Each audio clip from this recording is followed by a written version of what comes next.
बघायला चल ना. मी बघतेच नाही.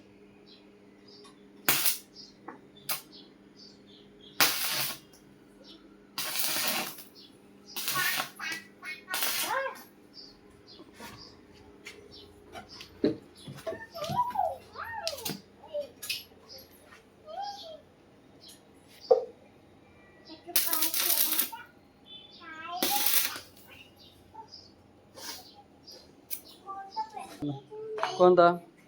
तुम ना घर मालक. ना ना ना ना ना ना ना वानखेडे दादा, वानखेडे काका. अरे विषय का? पाहिजेच नाही आले सर्व काही. काय म्हणे? अरे वा मस्त कधीच चालू करायला पाहिलं होतं म्हणे. चांगलं आहे गेम. काम बिन करू दे नाही ना का म्हणे. म्हातारा